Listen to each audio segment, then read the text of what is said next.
Have you ever heard footsteps in an empty room? Have you ever felt like someone was watching you, even when you were completely alone? David Parker thought he was alone too, until the night he heard a whisper through his door. "She's coming."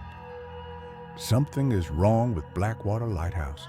The last keeper vanished without a trace. The fog never lifts, and on some nights, a voice drifts over the water, soft, haunting, and deadly. David Parker doesn't know the truth, not yet, but once he does, it will already be too late. Listen closely, because once this story begins, there's no turning back. David Parker had always been drawn to the sea. Its endless horizon and mysterious depths called to him in a way he couldn't explain. So, when the opportunity arose to become the keeper of the Blackwater Lighthouse on the remote Raven's Isle, he didn't hesitate.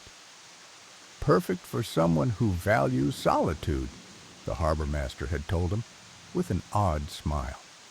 The previous keeper left rather suddenly. David dismissed the man's strange tone. Everyone in coastal towns loved their ghost stories and local legends. Besides, the lighthouse was everything he wanted: isolated, peaceful, and away from the chaos of modern life. Raven's Isle sat 3 miles offshore, accessible only by boat. The lighthouse itself was a towering structure of weathered stone, standing proud against the relentless Atlantic.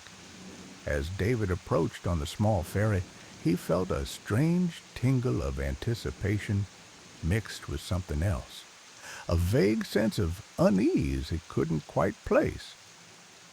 "You'll get used to the sounds," the ferry captain said, helping David with his luggage. "Old buildings like this, they talk to you after a while." "I don't mind a bit of noise," David replied, gazing up at his new home. "Wasn't talking about the building," the captain muttered before pushing off and heading back to the mainland. The first week passed uneventfully. David established a routine, maintaining the light, keeping logs, monitoring weather patterns, and exploring the small island. The lighthouse itself was surprisingly comfortable, with modern amenities despite its age. The only peculiarity was the locked room at the top of the tower, just below the lantern room. "Previous keeper's quarters," the maintenance manual explained. "Off limits." David respected the boundary, though his curiosity grew with each passing day. He often found himself standing outside the door, hand hovering over the knob, before forcing himself to turn away.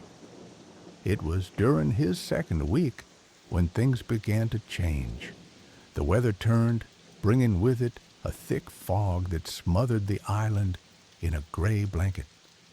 The foghorn sounded automatically every 30 seconds, its mournful call echoing across the water. That night, David woke to the sound of footsteps above him, heavy, deliberate steps circling the lantern room. He grabbed his flashlight and climbed the spiral staircase, but found nothing. The light rotated steadily, cutting through the fog, and the room was empty. Just the wind, he told himself, though the night was eerily still. The next morning, he found wet footprints leading from the shore to the lighthouse door. They continued inside, up the stairs, and stopped at the locked room. David followed them, heart pounding. They were too large to be his own, and besides, he hadn't been outside since yesterday afternoon. The radio forecast predicted the fog would last for days. As David sat at his desk that evening, writing in the log, he heard a sound that made his blood run cold: the soft click of the locked door opening upstairs. He sat frozen, listening as Slow, heavy footsteps descended the spiral staircase. They paused outside his room. David held his breath. Then a whisper came through the door, so faint he almost missed it. "She's coming." David flung open the door but found only an empty hallway. However, the locked door above now stood ajar. Heart racing, he climbed the stairs and entered the forbidden room for the first time. It was sparsely furnished, a bed, a desk, and walls covered in frantic writing. Newspaper clippings about shipwrecks were pinned everywhere. At the center of the desk sat an old journal open to the last entry.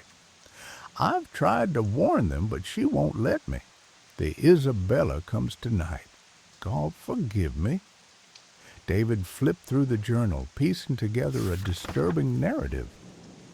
The previous keeper, Michael Sullivan, had documented a pattern. Ships mysteriously wrecking during foggy nights, always in the same spot despite the lighthouse's guidance. Sullivan had become convinced that something or someone was deliberately luring vessels to their doom. That night, as fog pressed against the windows, David heard the foghorn stop. He rushed to the control room and found the switches flipped off. He turned them back on, only to have them switch off again before his eyes. Then came the singing, a haunting melody drifting from the rocks below. David peered out the window and saw a figure standing on the cliffside, a woman in a flowing white dress, her dark hair billowing around her despite the absence of wind. She turned, looking directly at the lighthouse, and David saw her face, pale, beautiful, and utterly devoid of humanity. The lighthouse light suddenly went dark. David frantically tried to restore power, but nothing worked. Through the window, he spotted a ship's lights in the distance, moving steadily toward the deadly rocks. David grabbed an emergency flare and ran outside, desperate to warn the approaching vessel. The cold fog enveloped him as he raced toward the cliff edge, shouting and waving the flare. The singing grew louder, seeming to come from all directions now. As he reached the precipice, he saw her clearly, hovering above the water, her dress and hair floating around her as if she were submerged. She turned to him, her eyes black as the ocean depths, and smiled. "They always come," she whispered, her voice both in his ears and inside his mind. "Just as you did." David realized with horror that the Isabella wasn't an approaching ship. It was the name of a vessel that had wrecked on these rocks a century ago. According to the keeper's journal, all hands had been lost except for the captain's young bride, who'd taken over the lighthouse and kept it for 50 years until her mysterious disappearance. The singing stopped. The figure vanished. The lighthouse light suddenly blazed back to life, illuminating the empty sea. No ship in sight. David stood confused, wondering if he'd imagined it all, until he felt a cold, wet hand on his shoulder. "The lighthouse always needs a keeper," came the whisper behind him. When the supply boat arrived 2 weeks later, they found the lighthouse in perfect order. The light shone bright, the logbook was meticulously maintained, and David Parker greeted them at the dock. If the crew noticed his unusually pale complexion or the strange vacancy in his eyes, they didn't mention it. And if, on foggy nights, sailors sometimes report seeing two figures standing on the cliffs of Raven's Isle, a woman in white and a man in keeper's clothes, they know to steer well clear of Blackwater Lighthouse. Some say they can hear singing across the water, beautiful and terrible, trying to draw them in. The lighthouse still needs a keeper, and she's always watching for the next one to arrive.